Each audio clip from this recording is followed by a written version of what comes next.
Le roman national est-il la cause de l'inaction des Français face au régime de Vichy pendant la Seconde Guerre mondiale?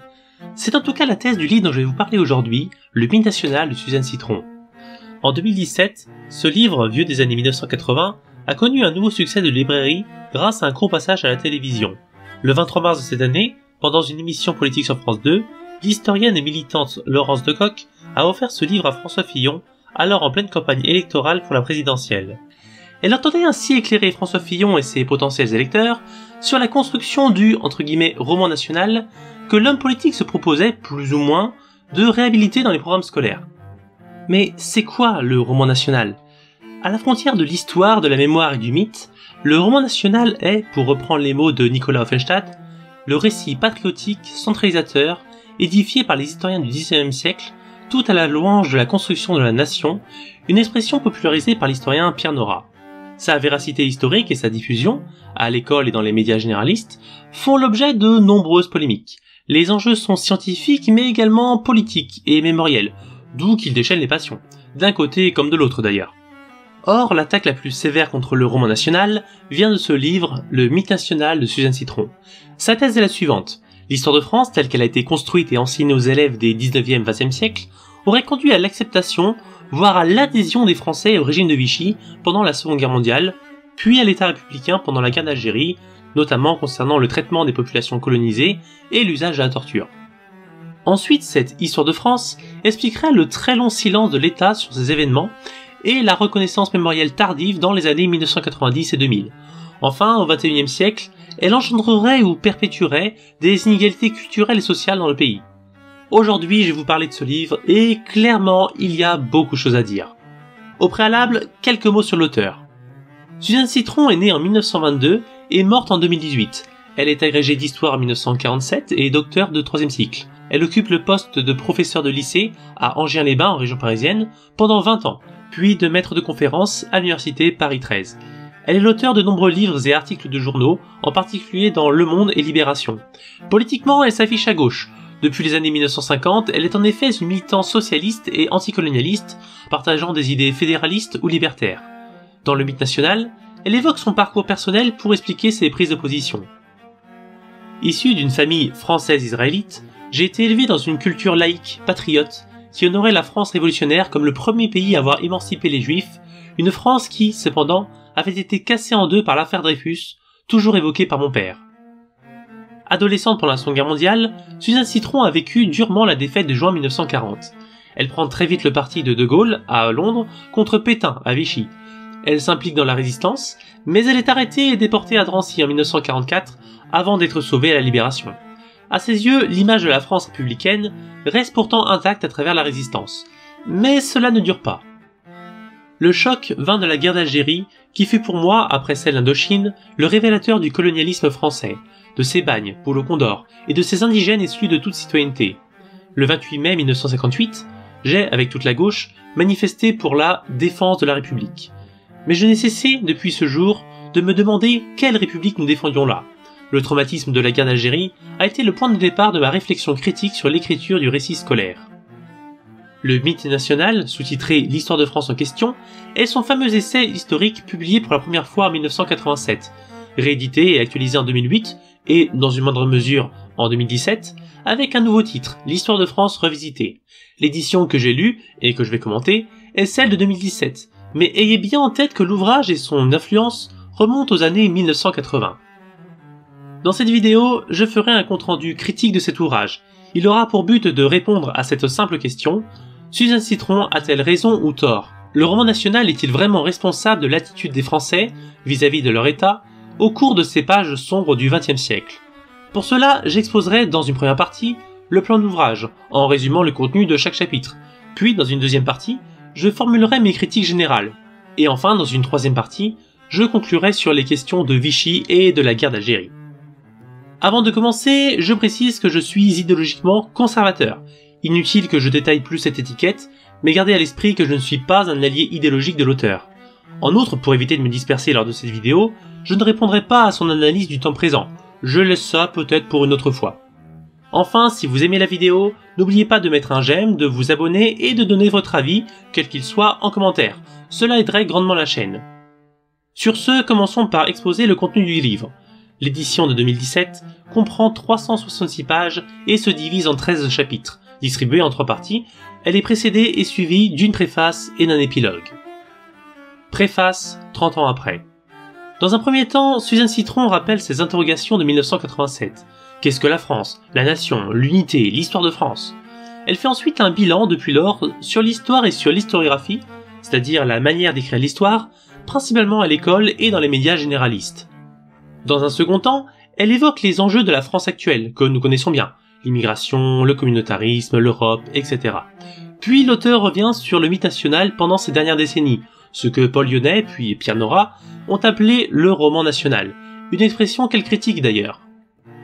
Dans ce livre, je présente les textes des manuels comme témoins de, entre guillemets, la légende républicaine. Le mot légende, dans son sens de fable, de fiction, implique le montage critique des récits et de leur implicite. L'expression roman national est plus ambivalente, visage vrai, unique du passé de la France, mais simultanément objet littéraire faisant appel au rêve d'une multiplicité d'imaginaires. Elle déplore l'écart grandissant entre, d'un côté, le roman national, toujours dominant dans l'imaginaire collectif, car il est porté par l'école et l'histoire médiatique à succès, et qui véhicule les représentations de la Troisième République, et de l'autre, l'histoire universitaire, qui s'en éloigne de plus en plus. Par conséquent, un conflit de mémoire émerge dans l'espace médiatique, puis dans les représentations des citoyens. Le mythe national empêche la construction d'une nouvelle mémoire commune, plus en phase avec la recherche universitaire et avec les demandes de la société du XXIe siècle. Pour terminer, elle présente la nouvelle édition du livre et son itinéraire personnel, motivant ainsi sa démarche. J'en ai déjà parlé en introduction, donc je ne reviens pas dessus maintenant. Partie 1, la légende républicaine. Dans cette première partie, en 4 chapitres, Suzanne Citron définit ce qu'est la légende républicaine, c'est-à-dire le roman national de la Troisième République. Elle décrit comment il a été construit, ce qu'il vise, et comment il a été diffusé auprès de la population par l'école primaire, publique, gratuite, laïque et obligatoire. Chapitre 1. La France est une religion. Suzanne Citron constate le caractère religieux et messianique de la France dans l'historiographie scolaire républicaine des années 1870 aux années 1980. Jules Michelet est le prophète romantique, l'inspirateur de cette historiographie. Pour Michelet, humanitaire influencé par la religion chrétienne, la France est une religion, une espérance qui s'accomplit dans la Révolution, comme l'Ancien Testament s'accomplit dans la venue du Christ selon les chrétiens. Par la Révolution, la France sauve l'humanité. Selon Michelet, la Révolution est le soubassement du culte de la patrie. L'ancienne histoire de la France y trouve son accomplissement, la Révolution permet aux hommes de s'aimer et donc de se sacrifier les uns pour les autres parce qu'elle est infinie. Le Moyen-Âge promit l'union et ne donna que la guerre, il fallut que ce Dieu eût sa seconde époque, qu'il apparut sur la terre en son incarnation de 1789. La Révolution, c'est Dieu en la patrie, et, comme Dieu, la France exige le dévouement de tous, le sacrifice de chacun. Pour unifier les Français, politiquement et même culturellement, encore très divisés au XIXe siècle, la Troisième République impose une histoire commune de la Révolution, qui sert d'accomplissement final à l'histoire de France. La Révolution est un bloc, disait Clémenceau. Ce bloc sera le socle de l'identité et de la mémoire nationale, légitimant toutes les actions, tous les sacrifices, toutes les violences du passé pour son accomplissement dans une interprétation téléologique de l'histoire de France, tout devant nécessairement aboutir à la Révolution et à la République. Chapitre 2. Théologie. La France, être incré. Jules Michelet est l'inspirateur, Ernest Lavis est l'instituteur, le vulgarisateur de l'histoire de France. Ses manuels scolaires, en réalité ses cours élémentaires, sont réédités jusqu'en 1950. Des générations d'élèves seront donc biberonnés à son récit. La France n'y est pas décrite comme une construction politique située dans le temps, mais comme un être incré, une essence éternelle. Elle est la même depuis toujours, depuis la plus haute antiquité. La Gaule est son ancien nom, l'espace prédéterminé à devenir la République. Les rois participent à la réalisation de son destin, mais c'est finalement la Révolution et la République qui l'achèvent et portent, en Europe et au-delà, les idéaux de liberté, d'égalité et de fraternité. Malgré les guerres mondiales et la décolonisation, l'historiographie scolaire rabâche les mêmes idées aux élèves jusqu'aux années 1980. Chapitre 3. Morale, servir la France, les grandes causes. Lavis et l'école de la Troisième République imposent une morale aux élèves. Servir la France est un impératif catégorique, et se traduit par l'obligation du sacrifice pour défendre le pays, mais aussi pour l'agrandir. Défense ou conquête, la guerre est un devoir. Les grandes causes, la croisade et la colonisation, l'auréole d'une justification idéologique. Pour Lavis, toutes les guerres menées par la France au cours de son histoire sont justes. Soit elles défendent le territoire, soit elles cherchent à atteindre les frontières géographiques de la Gaule, soit elles servent un idéal répandant le progrès matériel et culturel hors de ses frontières. Les dirigeants et les héros sont jugés favorablement lorsqu'ils conservent la France et étendent son territoire, mais ils sont critiqués lorsqu'ils en perdent. Même alors, leurs exploits guerriers sont valorisés, car ils parent la nation de leur prestige. Sont ainsi traités le chevalier Bayard et Napoléon Ier. Les conquêtes militaires lointaines sont légitimées par des grandes causes, mêlant mystique chrétienne et humanitaire, à savoir la croisade et la colonisation, contribution de la France au progrès humain. Jusqu'aux années 1970, cette morale lavicienne perdure dans l'historiographie scolaire. Elle perd son style lyrique et sentimental dans les années 1980, relatant donc les événements de manière plus neutre et distancée, mais toujours selon l'enchaînement chronologique centré sur la France, entre guillemets, des origines à nos jours, ce que Suzanne Citron appelle le schéma lavicien. Chapitre 4. Regard sur deux tabous historiographiques, la Révolution et la guerre de 1914-1918. Dans ce chapitre, l'auteur étudie comment cette historiographie traite deux objets polémiques, à savoir la Révolution française et la Grande Guerre. Suzanne Citron montre comment les principes et processus, expliqués précédemment, s'appliquent à ces deux exemples. Même si l'historiographie scolaire évolue au fil du temps, elle présente en réalité une unité globale autour des mêmes principes. Premier principe, défense de la patrie avant toute autre considération. Deuxième principe, glorification des chefs politiques et militaires. Et troisième principe, valorisation des soldats morts pour la patrie. Chapitre 5. Au-delà de la légende, une même mise en scène du passé dans les années 1980. Suzanne Citron constate que les changements dans l'histoire scolaire, intervenus dans les années 1980, sont en réalité superficiels. Certes, elle relève les acquis dans les principes, c'est-à-dire que l'histoire scolaire se veut scientifique et démocratique, et non plus l'exaltation du patriotisme. C'est pourquoi elle refuse le sentimentalisme. Cependant, la structure est identique, le schéma lavicien demeure. À l'école, l'histoire de la nation française écrase toutes les autres histoires. Ces conquêtes et violences, au nom de la raison d'État, ne sont pas questionnées. Concernant les programmes scolaires de 2002, l'auteur écrit « De fait, le vieux modèle finaliste, celui du roman national, n'est pas abandonné, comme le montrent les repères chronologiques introduits dans les développements du programme. On y retrouve une Gaule surgie de nulle part. Elle cite « Autour de -450, les Celtes venus d'Europe centrale s'installent en Gaule.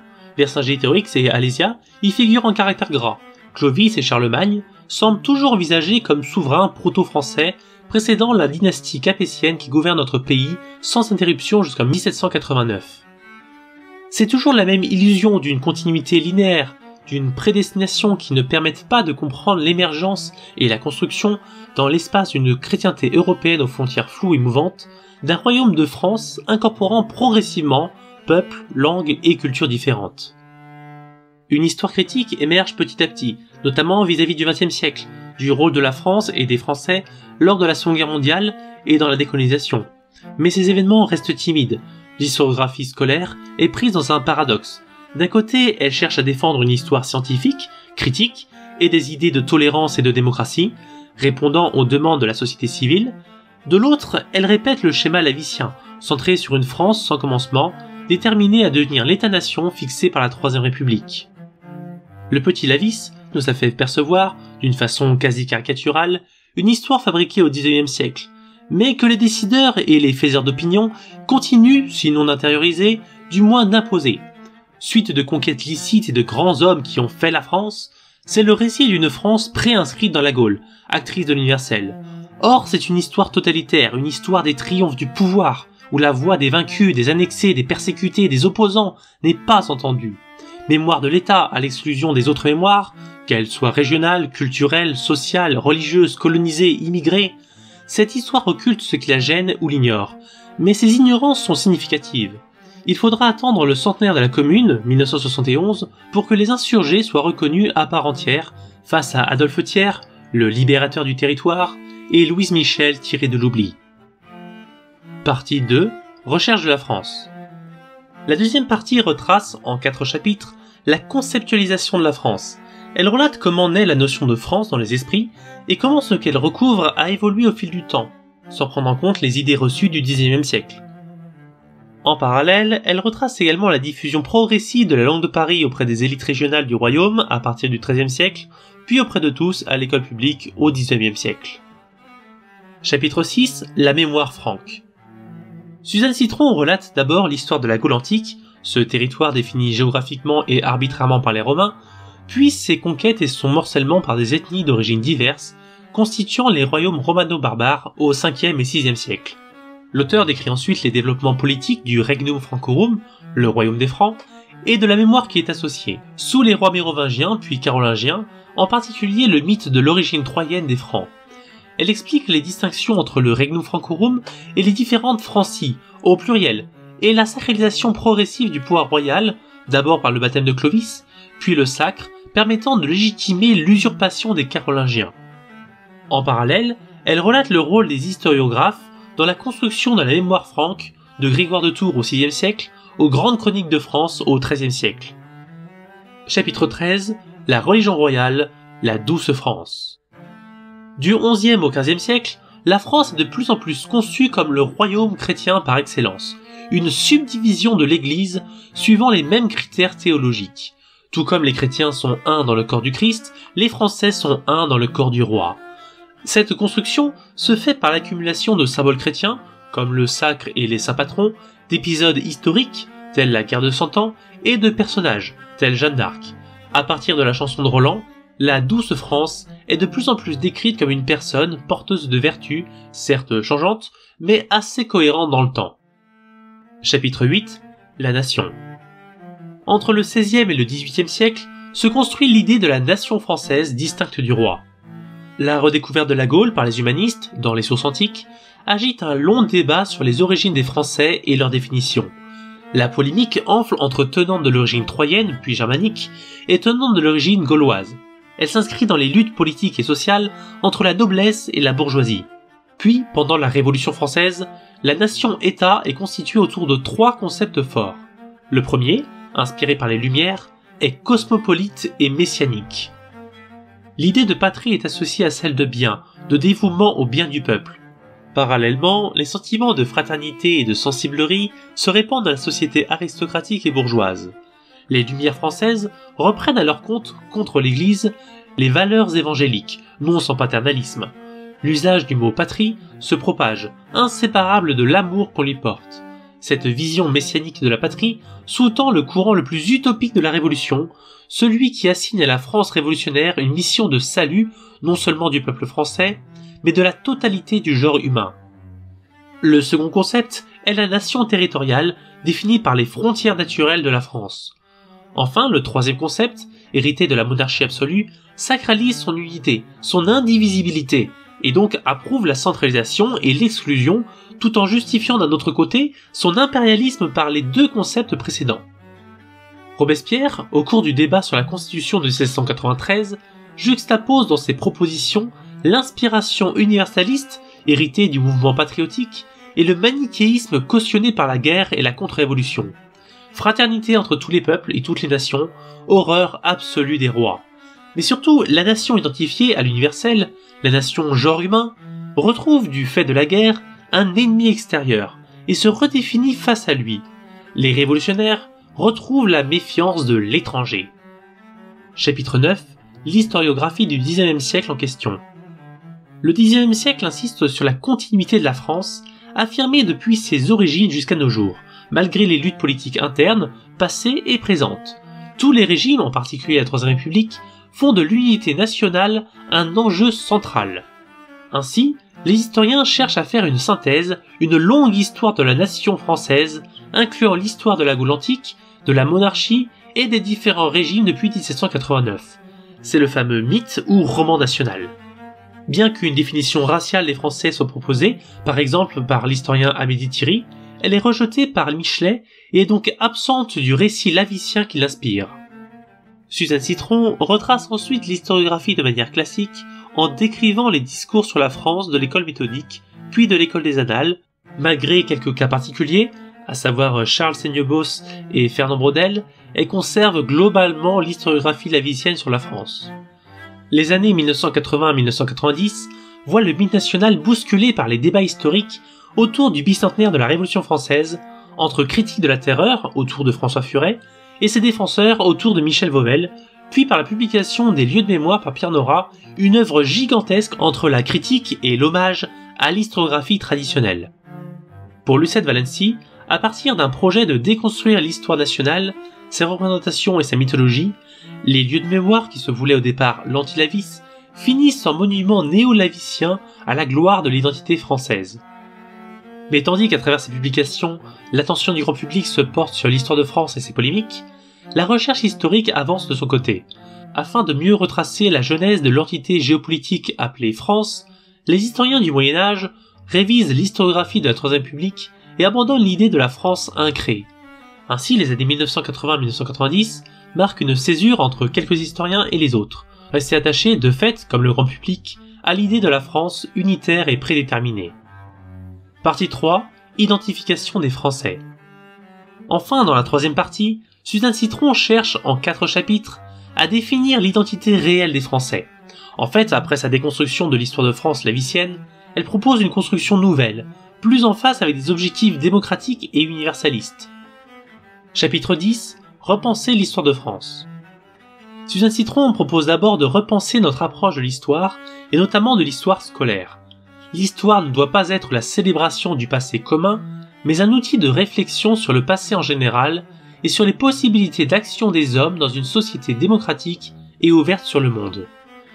L'auteur propose également une remise en cause globale du nationalisme et de la raison d'État comme cause, non pas tellement des crimes de l'État français lui-même, mais plutôt de la passivité et du suivisme des Français, acteurs plus ou moins intégrés dans la machine étatique. Cela passe par un changement de notre rapport au temps et à l'espace, à considérer désormais comme pluriel. Chapitre 11. Maillage, l'aventure humaine. Pour donner une mémoire commune à tous les Français, quelles que soient leurs origines et leurs rapports politiques vis-à-vis de l'État, Suzanne Citron propose une histoire mondiale, concernant la France, mais ne s'y limitant pas, mettant en perspective les évolutions historiques dans différents domaines. L'histoire de l'humanité, et non de la France, devrait être enseignée avec une échelle chronologique et géographique variable selon les thématiques abordées. Ces thématiques sont les suivantes: les origines biologiques de l'homme et le peuplement de la Terre, les lentes évolutions techniques et spirituelles, la colonisation et la décolonisation, vécues tant par les Européens que par les extra-européens, les constructions culturelles et politiques, en particulier l'État-nation français et le rôle de la guerre, l'immigration, et enfin les rapports sociopolitiques internes aux sociétés. L'auteur conclut ainsi sa proposition. La Révolution française proclame le principe d'égalité, mais n'instaure pas l'état de droit. Elle le retarde à certains égards par la confusion entre État, nation et société civile. L'état de droit est un idéal jamais achevé, qui doit sceller le consensus dans la société française d'aujourd'hui. Reconnaissance de nos diversités, combat pour le respect du droit et de la vérité, lutte contre les inégalités, le pays des droits de l'homme n'existe pas. Chapitre 12. Construction et francisation d'un royaume plurinational. Ce chapitre est l'histoire scientifique de la construction de l'État-nation, allant de la Francie carolingienne jusqu'à la fin de l'Ancien Régime.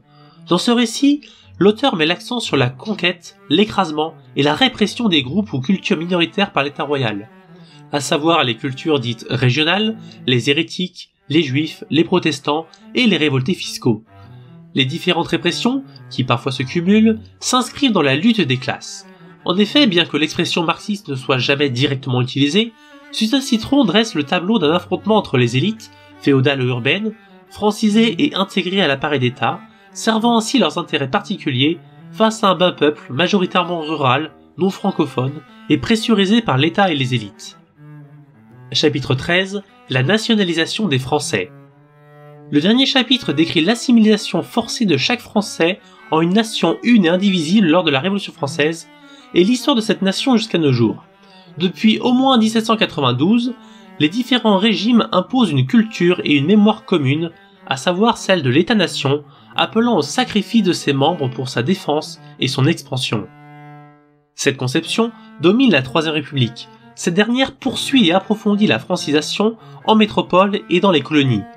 Cependant, elle bute sur deux obstacles révélateurs, le régime de Vichy et la guerre d'Algérie. Selon Suzanne Citron, si les Français, notamment les plus intégrés à l'État-nation, sont largement suiveurs lors de ces événements, c'est parce qu'ils considèrent l'État comme légitime sans se poser de questions.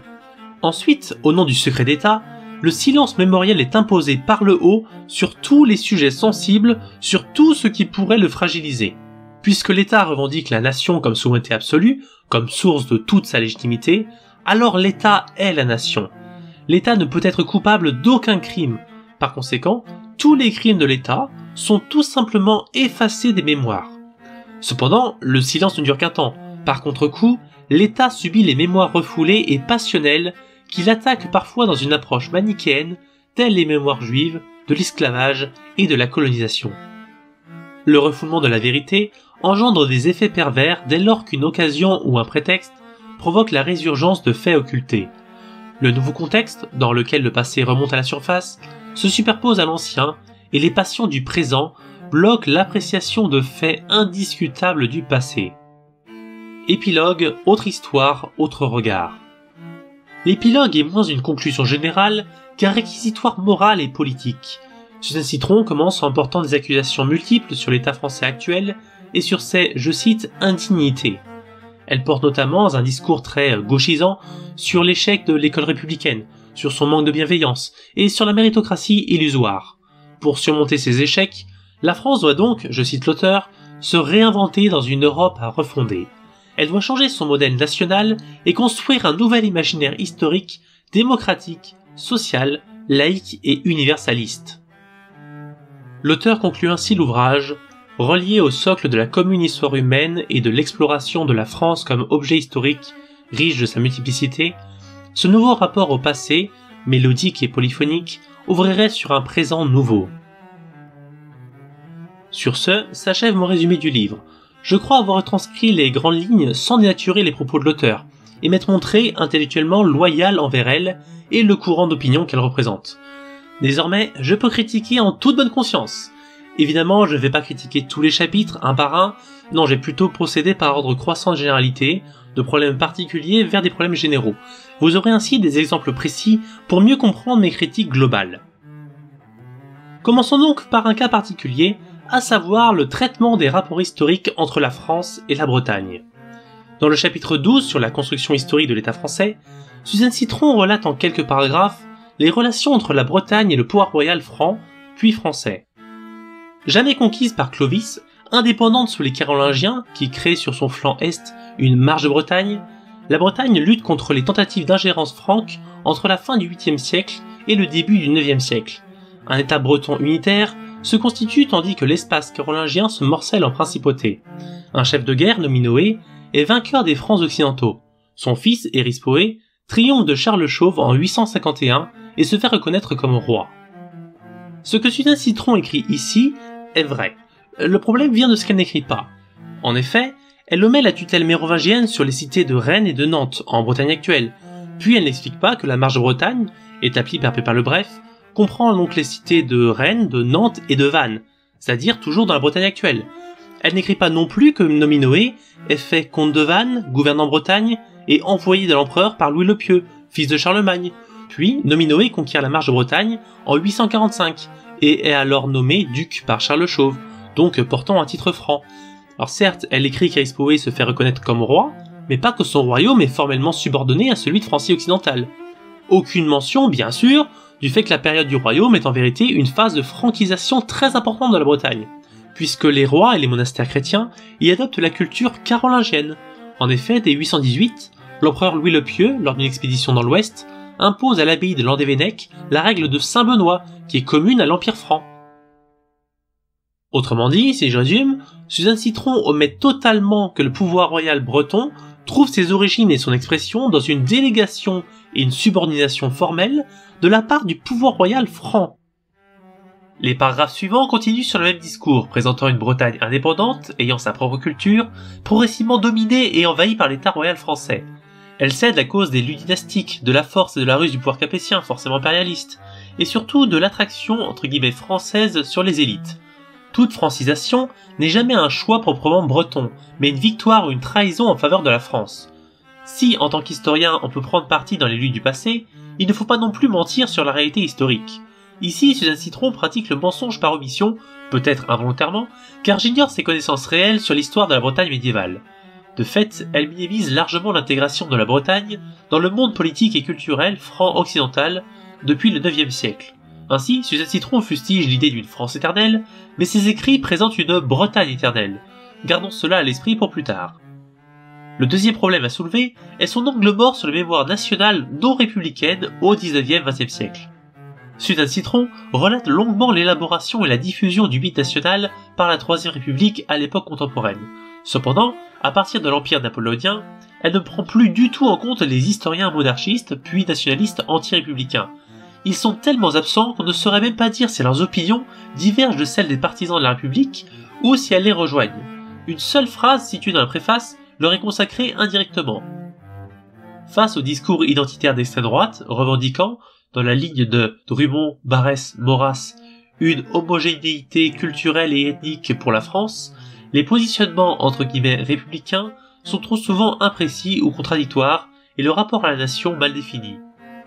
C'est tout, rien de plus, et elles présentent leur position de manière très limitée quand même.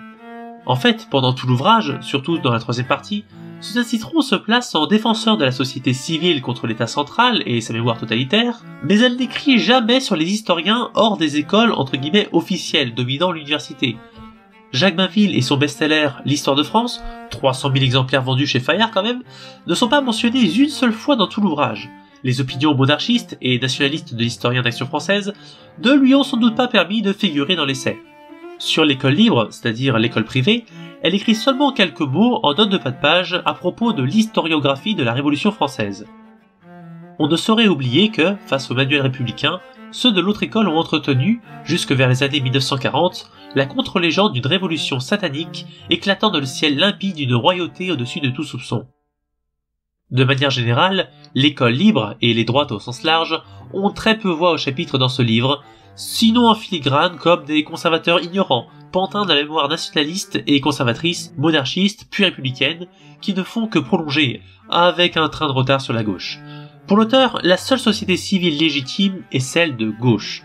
Dans les luttes politiques, les combattants royalistes sont entendables seulement quand leurs motivations sont non manichéennes, quand c'est plus compliqué que ça, et surtout quand cela permet de défendre des minorités régionales face à l'État français, central et républicain. Par exemple, pour la Révolution française, elle insiste sur les motivations multiples, notamment sociales, de tous ceux que les Jacobins appellent les contre-révolutionnaires, qu'ils soient royalistes ou fédéralistes, vendéens ou provençaux. Ainsi, c'est seulement quand ils s'engagent dans des combats contre l'État central que les gens marqués à droite dans l'historiographie traditionnelle sont entendables chez Suzanne Citron. Soyons très clairs, ce livre est écrit par une femme de gauche prenant le point de vue de la gauche, s'adressant aux hommes et aux femmes de gauche, militants, élus ou fonctionnaires. D'ailleurs, elle n'hésite pas à appeler ce camp politique la gauche, avec un grand G à plusieurs reprises. Son essai est un réquisitoire de gauche contre le nationalisme exprimé par le mythe national ou roman national au sein de la gauche. C'était une réalité très prégnante en 1987, lors de sa première publication, mais quand même bien moins en 2017. L'auteur ne cache donc pas son orientation politique. Sa partialité est exprimée sans complexe, sans justification, comme si être de gauche serait quelque chose de normal, de naturel. À mon avis, cela ne traduit pas le courage politique personnel de Suzanne Citron, mais plutôt l'hégémonie culturelle de la gauche, en particulier dans les milieux universitaires et enseignants. En soi, je n'ai rien contre le fait qu'un auteur soit orienté politiquement, mais cela pose problème quand cela nuit à la qualité de son ouvrage et à la force de son discours. Ici, le lecteur se retrouve face à un livre qui prétend retracer la mémoire nationale des Français et donner voix au chapitre à la société civile, mais qui omet d'évoquer toute l'historiographie non républicaine à partir du XIXe siècle. C'est quand même un énorme manque. En effet, les droites représentent, plus ou moins selon les périodes, environ la moitié de la population française, même si elles ne sont pas toujours au pouvoir. Retracer l'histoire des minorités ethniques et culturelles dans la troisième partie, c'est bien, mais retracer en outre celle des minorités politiques, plus circonstancielles, aurait été mieux. Historiquement, tous les gens de droite n'ont pas adhéré au mythe national de la Troisième République, et pourtant Suzanne Citron accorde très peu d'attention à toute cette partie de la société civile. En vérité, l'orientation politique de l'auteur nuit à son approche globale de l'histoire et du mythe national d'un point de vue philosophique.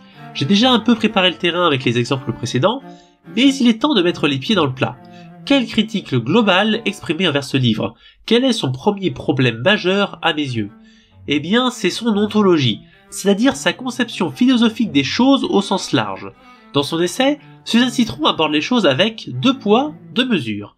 Parfois, elle préfère une ontologie de l'identité, c'est-à-dire qu'elle conçoit les choses comme des entités entières, uniques, singulières, identiques dans le temps, mais parfois elle préfère une ontologie de la différence, c'est-à-dire qu'elle conçoit les choses comme des agrégats de choses diverses, plurielles, et donc différentes dans le temps. Développons tout cela pour y voir plus clair. D'un côté, Suzanne Citron affirme l'identité du mythe national. Certes, elle expose les différents éléments, les différentes strates qui composent le mythe national. Elle retrace la genèse de la mémoire franque, puis française de manière historiquement correcte, ne faisant pas du XIXe siècle le moment unique de son élaboration. Toutefois, Suzanne Citron insiste sur l'identité, l'unicité, la continuité même du mythe national. Michelet et Lavis n'en constituent que les touches finales, l'apothéose sous la forme d'un récit unique. Malgré les contradictions, malgré les bouleversements politiques et idéologiques, l'histoire de France propose la même mémoire dans les grandes lignes, favorisant l'État-nation. C'est une mémoire excluant les autres au sens large, minoritaires et étrangers. Une mémoire fanatique et aveugle dans sa défense de l'État, assimilée à la patrie, à la nation, au peuple et à la République idéalisée. Aux yeux de l'auteur, il n'y a pas les mythes nationaux, propres à chaque siècle, à chaque régime, ou aux tendances politiques ou idéologiques. Au contraire, il y a le mythe national propre à la France. De plus, comme pour la mémoire de l'État, Suzanne Citron insiste sur l'identité de la conception idéologique de l'État français par lui-même. Certes, elle évoque les changements idéologiques et politiques.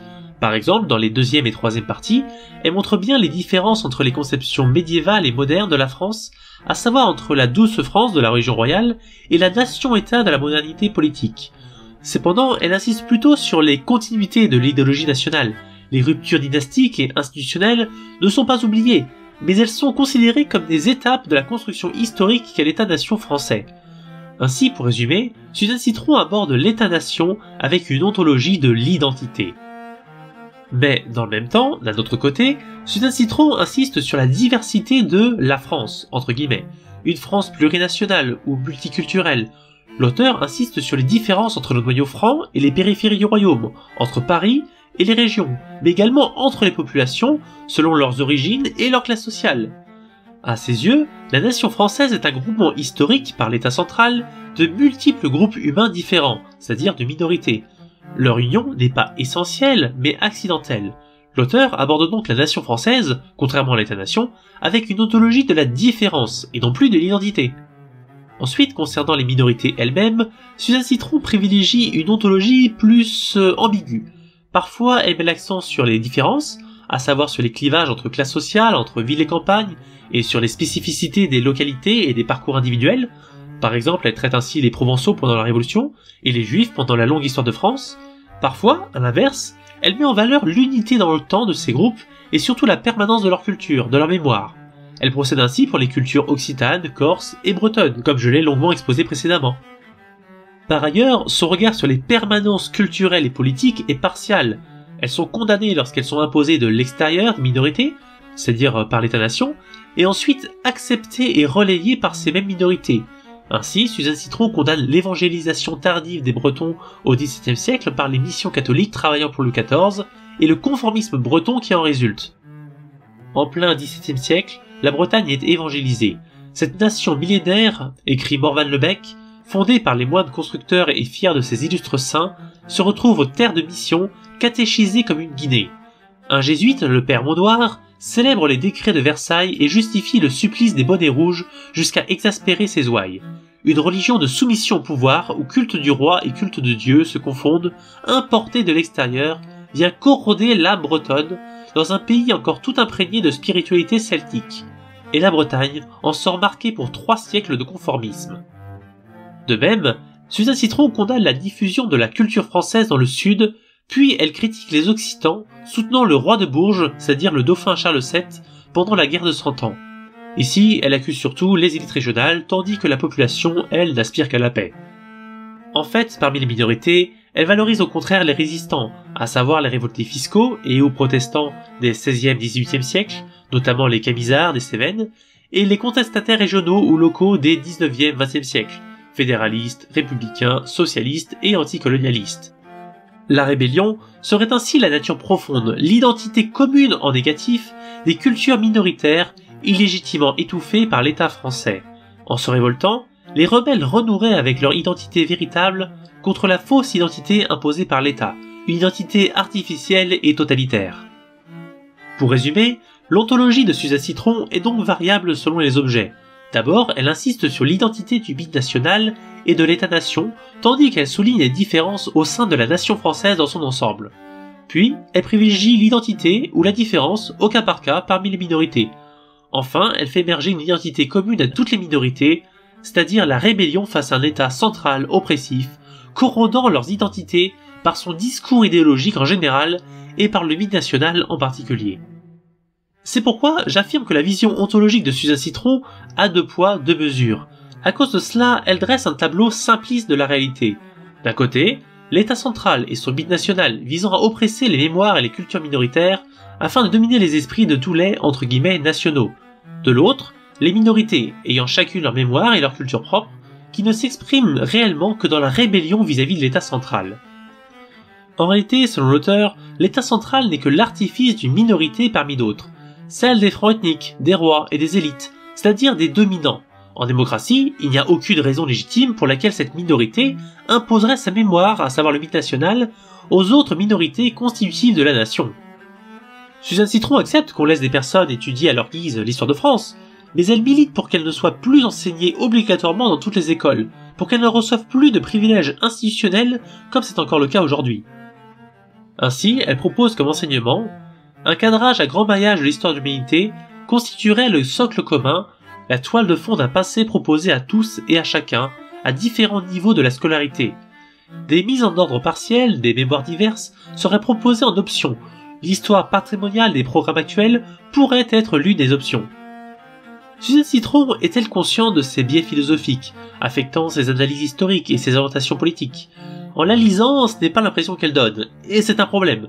Soyons très clairs, Suzanne Citron a le droit d'avoir une vision ontologique, d'avoir une conception particulière des choses.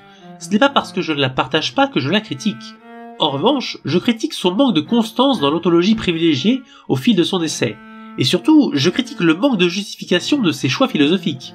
En effet, un auteur pourrait légitimement privilégier une autre ontologie. Rien que sur le mythe national lui-même, on pourrait privilégier une ontologie de la différence, parler des mythes nationaux et non du mythe national. On donnerait ainsi la priorité à ce qui les différencie plutôt qu'à ce qui les unit. Le mythe national des francs ethniques n'est pas celui des rois absolus, qui n'est pas celui des historiographes de la Troisième République, malgré leurs éléments de continuité. En outre, le manque de régularité dans l'ontologie privilégiée conduit à un second problème majeur à mes yeux, à savoir celui de la définition de la France. En effet, dans tout l'ouvrage, la France n'est jamais définie explicitement. Sa volonté de refuser la conception incrée et déterminée de la France conduit Suzanne Citron à ne jamais la définir dans l'absolu. Elle relate seulement son histoire et celle de ses populations. Ainsi, du XIIIe au XXe siècle, la France, entre guillemets, est à ses yeux l'État-nation français en cours de réalisation, monarchique puis républicain. L'auteur milite pour que cette conception soit abandonnée à l'avenir au profit d'une autre, démocratique et universaliste. Mais elle ne remet jamais en cause cette conception étatique de la France quand elle aborde le passé ou le présent. Paradoxalement, elle partage à l'égard de la France la même définition historique et philosophique que les historiographes lapiciens, c'est-à-dire la France comme étant l'État-nation français. Or, cette définition n'est pas nécessairement la plus pertinente. D'autres conceptions politiques sont possibles. Prenons par exemple une conception de la France selon la pensée classique, prémoderne, selon laquelle il existe un ordre naturel des choses. Partant de la proposition d'Aristote, selon laquelle l'homme est par nature un animal politique, cette pensée estime qu'un ordre politique naturel prend forme dans le temps et l'espace. L'homme se constitue donc naturellement en plusieurs sociétés politiques, qu'on peut appeler cités ou nations, au sens politique du terme. Ces nations s'inscrivent dans un ordre politique plus vaste. Selon ce schéma, la France est le Regnum Francorum, c'est-à-dire le royaume des Francs, ou des Français selon la traduction et l'époque. C'est une société politique propre, une nation forgée par le groupe ethnique dominant en Gaule à ses origines, à la toute fin du 5e siècle, à savoir les Francs. Cette société s'inscrit dans un ordre politique plus vaste. Selon les époques, on peut le qualifier de romain, carolingien, chrétien, européen ou mondial. De Clovis à Emmanuel Macron, la France, quel que soit son nom ou son régime institutionnel, est la même société politique. Seulement, sa taille, et surtout les rapports de pouvoir au sein de cette dernière, et évolue au fil du temps. Voilà comment on pourrait très rapidement conceptualiser ou définir la France selon la pensée politique classique, en suivant de bout en bout une ontologie de l'identité. Je ne dis pas que cette définition est forcément plus pertinente que celle des historiographes laviciens ou de Suzanne Citron, mais au moins elle est cohérente sur le plan philosophique. Ainsi, au bout de 45 minutes, j'ai présenté l'ouvrage, résumé son contenu, puis j'en ai fait la critique globale. Que reste-t-il à faire? Ah oui, le point Godwin. Le roman national est-il la cause de l'inaction des Français face au régime de Vichy pendant la Seconde Guerre mondiale? Selon Suzanne Citron, le binational a buté sur deux événements majeurs au XXe siècle, à savoir la Seconde Guerre mondiale et la guerre d'Algérie. Ces événements ont révélé son échec à favoriser, chez ses citoyens, la défense de la République idéale, démocratique et tolérante, se réclamant des Lumières. Mais la culture politique républicaine était doublement ambiguë. 1. La confusion entre la nation une et indivisible et l'État, dont l'armature restait centralisée et bureaucratique, ne favorisait pas, chez les fonctionnaires, l'existence d'une pensée autonome et critique des abus régaliens de l'État, perpétrés notamment contre les étrangers, vrais ou supposés. 2. Dans un modèle qui se voulait unique et universel, la possibilité pour les citoyens d'autres récits du passé et d'autres repères symboliques n'existait pas. La diversité des cultures et des points de vue était un impensé de la culture républicaine. Vichy et la guerre d'Algérie ont été les deux butoirs contre lesquels cette idéologie paradoxale s'est fracassée. Selon l'auteur, si le binational lavicien avait effectivement attaché les Français aux idéaux de liberté, d'égalité et de fraternité, ils auraient dû se rebeller contre ce nouveau régime autoritaire dès 1940. Or, pour la grande majorité d'entre eux, il n'en fut rien. Le personnel politique et administratif de la Troisième République a largement suivi le maréchal. Pourtant, la majorité étaient des républicains de centre-gauche, idéologiquement opposés aux idées conservatrices, autoritaires et anti-républicaines affichées du régime de Vichy. Pourquoi donc ce suivisme en 1940? D'après l'auteur, c'est parce que le mythe national les a conditionnés à devoir servir l'État sans discuter et leur a retiré toute possibilité de se référer à d'autres récits, à d'autres repères, plus à même de motiver leur rébellion. Le 10 juillet 1940, par 569 voix pour et 80 voix contre, les députés de la Chambre du Front Populaire votèrent les pleins pouvoirs au maréchal Pétain. Tous les magistrats, sauf un, firent allégeance au régime. La haute fonction publique n'émigra pas à Londres, mais s'installa à Vichy. Cette facette du drame de 1940 ne peut pas se comprendre en dehors de l'effet pervers d'une confusion idéologique entre la nation et l'État, désormais incarné par un sauveur, mais toujours présent. La confusion entre la nation et l'État explique aussi les noces de Pétain et de la France, le vieux maréchal seul survivant de la légende patriotique. L'incapacité pendant la débâcle de l'administration centrale à s'adapter à des circonstances exceptionnelles, le sentiment d'avoir été abandonné par les corps administratifs constitués explique, au moins pendant les premiers temps, l'attitude des Français à l'égard du régime à venir. Après mûre réflexion, je crois que Suzanne Citron a globalement raison dans ses arguments, mais qu'elle les surestime. Je les nuancerai sur 3 points. Le premier est, à mon humble avis, qu'elle confond la cause et l'effet. Si le personnel administratif a suivi aveuglement l'État français, ce n'est pas en raison de son adhésion au mythe national. Au contraire, c'est parce qu'il suit déjà aveuglément l'État français que ce personnel administratif en vient à adhérer au mythe national. Selon Suzanne Citron elle-même, ce sont les élites les mieux intégrées à l'appareil d'État, pour leurs bénéfices, qui sont les populations les plus précocement et profondément francisées. L'étatisme aveugle est la ligne de conduite choisie par ces fonctionnaires, servant leurs intérêts particuliers. Le fait qu'ils adhèrent au mythe national, c'est-à-dire à la mémoire de l'État-nation, est l'effet d'un choix politique de longue durée, et non la cause. Le mythe national a sans doute renforcé et légitimé cette attitude, mais il serait injuste de dédouaner l'étatisme délibéré des fonctionnaires en accusant l'une de ces expressions parmi d'autres qu'est le mythe national. Le deuxième point, pour nuancer, vient de l'angle mort partial de l'auteur, évoqué précédemment. Elle évoque la résistance seulement comme un mouvement de gauche, démocratique, social et progressiste. Or, elle occulte la résistance de droite, notamment celle de 1940-1941, tout comme elle omet la société civile non républicaine des 19e et 20e siècles. C'est comme si Suzanne Citron reprochait à cette résistance, portée essentiellement contre l'Allemagne et non le régime de Vichy, d'être une résistance entre guillemets impure, parce qu'elle n'est pas motivée par l'idéalisme démocratique, mais par le nationalisme français, républicain ou monarchiste, et parce qu'elle est complaisante vis-à-vis de Vichy, au moins dans un premier temps. Bref, elle reproche juste à cette résistance d'être de droite et non de gauche. Pour reprendre une accusation qu'elle porte fréquemment contre le mythe national, on pourrait dire que l'auteur profère un mensonge par omission, même si elle a l'honnêteté de reconnaître la collaboration d'hommes de gauche, forcément, je cite, malheureuses, motivés par leur pacifisme. Quant au général de Gaulle, qui est, je le rappelle, un militaire nationaliste dont l'attachement à la République est discutable en 1940, il est présenté comme une anomalie idéologique. J'ai suggéré plutôt que la confusion entre la France et l'État, mêlée au souvenir de la gloire des maréchaux, pouvait en partie expliquer l'adhésion majoritaire des Français au pétainisme et à l'État vichysois en 1940. On peut, à contrario, relever comme indice ou thème de réflexion que De Gaulle, le rebelle, proférant le culte de l'État, héritait de sa culture familiale, le culte de l'histoire et de la France, mais aussi l'alliage, peu banal à l'époque, d'une tradition catholique et, par son père, dreyfusarde. En réalité, Suzanne Citron obéit que le trait commun de tous les résistants n'est pas tellement leur désobéissance vis-à-vis de Vichy, mais plutôt leur rébellion contre l'occupation allemande. Par conséquent, elle néglige la diversité des motivations de la résistance. Le nationalisme français, la défense de la nation, et même l'idée d'un État national indépendant et libre face à l'Allemagne, c'est-à-dire des idées portées par le binational, peuvent faire partie de ces motivations. De manière provocatrice, on pourrait même rétorquer que c'est le manque d'adhésion au binational qui a conduit tant de Français à ne pas résister face à l'Allemagne, et donc à obéir à ses collaborateurs vichistes. Ce serait osé, mais pas plus que la thèse de l'auteur. Cela me conduit à mon troisième point, à savoir que Suzanne Citron surestime l'implication des Français dans les affaires publiques. Pendant l'occupation, la grande majorité a préféré avant tout protéger ses intérêts particuliers, notamment son existence matérielle, plutôt que de risquer sa vie pour la République française. D'ailleurs, ironiquement, cette attitude ressemble assez à celle des Aquitains dans la guerre de 100 ans, s'y appliquant le moins possible, ce que Suzanne Citron valorise en tant que pacifisme. Même division des consciences politiques en Aquitaine anglaise du XVe siècle que dans le Languedoc du XIIIe.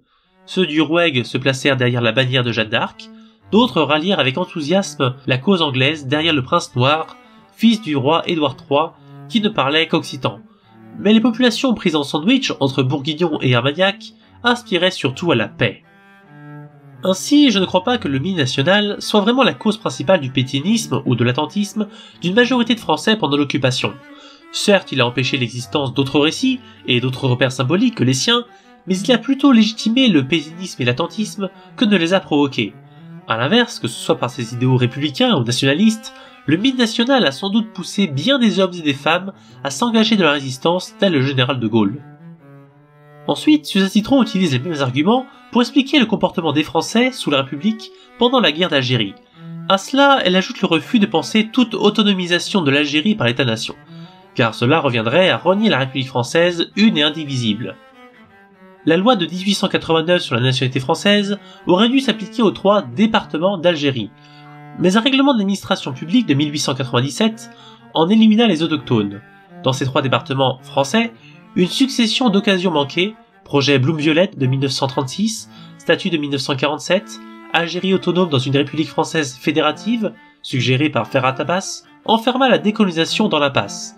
C'était en fait l'idéologie nationale républicaine qui ne parvenait pas à se décoloniser.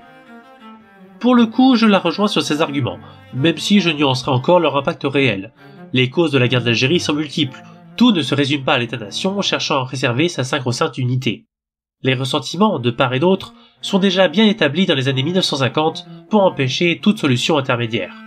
De plus, la distinction entre l'État et la nation ne signifie pas leur séparation. Les populations sont impliquées à des degrés divers dans les politiques publiques. L'État central n'est pas seulement un instrument des élites parisiennes et régionales, mais également celui d'une partie importante de la population selon les circonstances. Sinon, un tel État ne pourrait perdurer dans le temps.